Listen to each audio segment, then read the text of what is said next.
விதைகள் இயக்கம் இது மண்ணிற்கு மக்களுக்குமான விதைகளின் குரல். பிரபல யூடியூபர் சவுக்கு சங்கர் அவர்கள் பெண் காவலர்களை இழிவாக பேசியதால கைது செய்யப்பட்டு சிறையில் அடைக்கப்பட்டிருக்கிறார். அவர் மீது குண்டர் தடுப்பு சட்டம் உட்பட 17 வழக்குகள் பதியப்பட்டிருக்கிறது. ஒவ்வொன்றிலும் ஜாமீன் வழங்கப்பட்டு கொண்டே வருகிறது.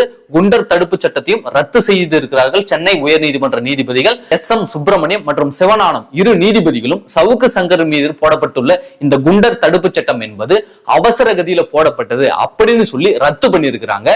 மீண்டும் அந்த சவுக்கு சங்கரின் மீது மீண்டும் அரசு அவசர கதியில இந்த காவல்துறையினரை பயன்படுத்தி மீண்டும் குண்டர் தடுப்பு சட்டம் அவர் மீது போடப்பட்டிருக்கிறது. இது அப்பட்டமான ஜனநாயகத்துக்கு விரோதமான கருத்து சுதந்திரத்துக்கு எதிரான போக்கு. இதை திமுக அரசு கிட்ட துளியும் நாங்கள் எதிர்பார்க்கவில்லை. நீங்க பாசிச பாஜக ஒழிக, பாசிச சங் பரிவார் கும்பல்கள் ஒழிக, பாசிச RSS காரர்கள் ஒழிக அப்படின்னு நீங்க சொல்லிட்டு நீங்க இங்க என்ன வேலை பார்த்துக்கிட்டு இருக்கீங்க அப்படின்னு ஒரு கேள்வி இயல்பா எழும்புது இல்ல. சவுக்கு சங்கர் அவர்கள் பெண் காவலர்களை இழிவா பேசினாரு, தவறு தாங்க.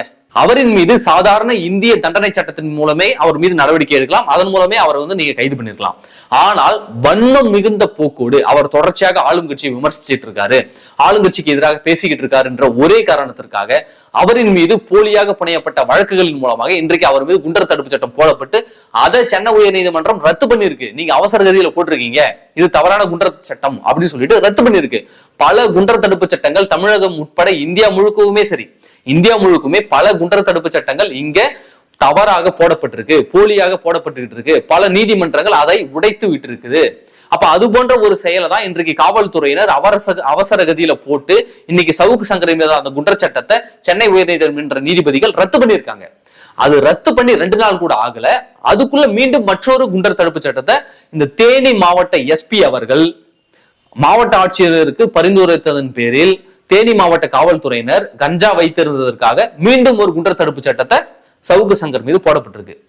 கிலோ கணக்குல கஞ்சா வச்சுக்கிறவன் தமிழ்நாடு முழுக்க இன்னைக்கு சுதந்திரமா வியாபாரம் பண்ணிக்கிட்டு இருக்கான், சுதந்திரமா சுத்திக்கிட்டு இருக்கான். போதைப் பொருள் பழக்கம் அதிகமாகி இன்னைக்கு தமிழகம் முழுவதும் கொலை கொள்ளை கூடாரமாக மாறி இருக்குது. தினமும் நியூஸ் பேப்பர்ல வந்துகிட்டு இருக்கு. அவனுங்க மேல இந்த குற்றச்சாட்டம் போடல. உங்கள் ஆட்சிக்கு எதிராக எவன் பேசுறானோ, கருத்து சுதந்திரத்தை எவன் சரியாக பயன்படுத்துகிறானோ, ஆளும் அதிகார வர்க்கத்துக்கு எதிராக எவன் குரல் எழுப்புறானோ அவன் மீது நீங்க இந்த தடுப்பு சட்டத்தை போடுவீங்கன்னாக்க உங்களுக்கும் பிஜேபிக்கும் துளியும் வித்தியாசம் கிடையாது. பிஜேபி எதிர்ப்பதற்கும் விமர்சிப்பதற்கும் உங்களுக்கு அருகதையும் கிடையாது. அப்போ உங்களுக்கு எதிராக ஒரு குரல் எழும்புதுனாக்க அதை நீங்க இப்படிதான் ஒடுக்குவீங்களா என்ற கேள்வியும் இயல்பாக எழும்புதில்ல. அப்ப திமுகவினுடைய இத்தகைய செயல் என்பது பாசிசத்தின் உச்சம். ஒரு குண்டர் தடுப்பு சட்டத்தை போடுறீங்க, அது நீதிமன்றம் ரத்து பண்ணுது, ரத்து பண்ண 2 நாள்ல மற்றொரு குண்டர் சட்டத்தை நீங்க போடுறீங்கன்னாக்க நீங்கள் யாருக்கு எதிராக செயல்பட்டு கொண்டிருக்கிறீர்கள், கருத்து சுதந்திரத்துக்கு எதிராக செயல்பட்டு கொண்டிருக்கிறது அப்பட்டமா தெரியலையா? அதே சவுக்கு சங்கர்கள் நீதிமன்றத்தில் ஆஜராகிட்டு வெளியில் வரும்போது அவர் என்ன சொல்றாரு? இந்த ஃபார்முலா 4 கார் பந்தயம் முடிகிற வரைக்கும் உதயநிதி அவர்கள் என்னை வெளியிட மாட்டார் அப்படின்னு சொல்றாரு. அப்போ ஃபார்முலா கார் பந்தயத்துல ஏதோ ஒரு கோப்பு சவுக்கு சங்கர்கிட்ட சிக்கி இருக்கு. இதே நீதிமன்ற நீதிபதிகள் என்ன சொல்றாங்கன்னா, சென்னை உயர்நீதிமன்ற நீதிபதிகள் எஸ்.எம். சுப்பிரமணியமும் சிவஞானமும் என்ன சொல்றாங்கன்னாக்க, நீங்க இவர் மீது இந்த வழக்க வலுவா போடல, இவர் பேசினதால இங்க எதுவும் பெரிய கலவரமோ எதுவும் உண்டாகல. இப்படி நீங்க அரெஸ்ட் பண்ணணும்னாக்க யூடியூப்ல பேசுற எத்தனை பேரை நீங்க அரெஸ்ட் பண்ணணுமே, ஏன் இவரை மட்டும் குறிப்பா அரெஸ்ட் பண்றீங்கன்ற கேள்வியும் நீதிபதிகள் கேட்டிருக்கிறாங்க. அப்போ ஒரு நீதிமன்றம் இவ்வாறு கேள்வி எழுப்பின பின்னமும் திரும்பவும் நீங்க குண்டர் சட்டம் போடுறீங்கன்னாக்க நீங்க இது அராஜகத்தின் உச்சம்னு சொல்லாம என்ன சொல்ல முடியும்? நீங்க சவுக்கு சங்கருக்கு அரசு தகவல்களை கசிய விடுறது எவனும் கண்டுபிடிச்சு அவர் மீது நடவடிக்கை எடுக்கணும் அல்லது வழக்கு பதிவு பண்ணலாம். ஆனா இது அப்பட்டமான பழிவாங்கல் என்பது அத்தனை பேருக்குமே தெரியும். இது கருத்து சுதந்திரத்துக்கு எதிரானது. இதை அனைத்து ஊடகங்களும் வேடிக்கை பார்ப்பது நல்லதும் கிடையாது. பாசிச பாஜகவுக்கு இணையாக பாசிச திமுகவும் வந்து விடுமோ என்ற ஐயமும் நமக்கு ஏற்படுது. உண்மையாகவே திமுகவிடம் நாங்கள் இதை எதிர்பார்க்கல. ஐயா கலைஞர் கருணாநிதி அவர்கள் இருந்திருந்தால் நிச்சயம் ஒருபோதும் இத்தகைய செயல்ல அவர் ஈடுபட்டிருக்க மாட்டார். நீங்க அதிகாரம் இருக்குது என்ற பெயர்ல இன்றைக்கு நீங்கள் ஆணவத்தில் ஆடலாம், ஆனால் ஒரு நாள் நீங்களும் வீழ்ந்து போவீர்கள் என்பதை நீங்கள் மனதில் வச்சுக்கணும். அப்போ கருத்து சுதந்திரம் என்பது அனைவருக்குமானது. உங்க எதிர்நிலையிலிருந்து விமர்சிப்பவர்களுக்கும் அந்த சுதந்திரத்தை நீங்கள் வழங்குவதுதான் இந்த ஜனநாயக மாண்பு, ஜனநாயக நாட்டினுடைய பண்பு என்பதை இந்த ஆளும் அரசு கொண்டுதான் ஆக வேண்டும். நீங்க உடனே பாசிச பாஜக கோஷம் போடுறதுலாம் உங்களுக்கு எதுவும் தகுதி கிடையாது. அந்த தகுதியை நீங்கள் இழந்து விட்டீர்கள். எவனாவது அங்க சாராயம் காய்ச்சறானா அவனை போய் பிடிக்க துப்பு கிடையாது. எவனாவது கஞ்சா விற்கிறானா அவனை போய் படிக்க துப்பு கிடையாது. இன்னைக்கு ஆம்ஸ்ட்ராங் அவர்கள் ஒரு மாநில தேசிய கட்சியினுடைய மாநில தலைவர் கொல்லப்பட்டிருக்கிறாரு. அது விஷயம் அதை தடுக்க முடியல உங்களால. உளவுத்துறை ஏற்கனவே முன்னெச்சரிக்கை கொடுத்திருக்குன்னு சொல்லியிருக்காங்க, அதை தடுக்க முடியல உங்களால. தினம்தோறும் செய்தித்தாள்கள்ல கொலையும் கற்பழிப்புமாக வந்துகிட்டு இருக்கு. அதெல்லாம் நீங்க கவனிக்க முடியல, அதெல்லாம் தடுக்க முடியல.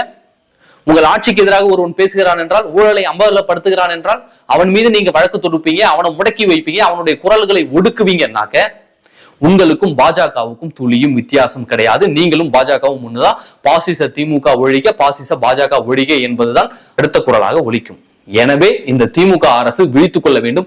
உங்களுக்கு எதிராக ஏற்கனவே காவல்துறையினர் இருக்கக்கூடிய சங்கி அதிகாரிகள் சதி செய்வதாக பல தகவல்கள் வந்து கொண்டு இருக்கிறது.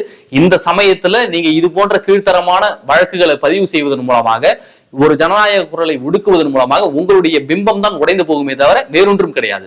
இப்ப பாருங்க, ஆம்ஸ்ட்ராங் அவர்களுக்கு நீதி வேண்டி ஊர்வலம் பேரணி போனவர்கள் மீது ஆம்ஸ்ட்ராங்கினுடைய 1.5 வயது குழந்தையின் மீது கூட வழக்கு பதிவு பண்ணியிருக்காங்க. இதெல்லாம் எத்தகைய கேடுகட்ட செயல் இது! இது எவ்வளவு அவப்பெயர் இந்த ஆட்சிக்கு உண்டாக்கும்? இது ஆளும் கட்சியில் இருக்கக்கூடிய அரசியல்வாதிகளுக்கு தெரிய வேண்டாமா? அதிகாரிகளுக்கு கடிவாளம் போட வேண்டாமா?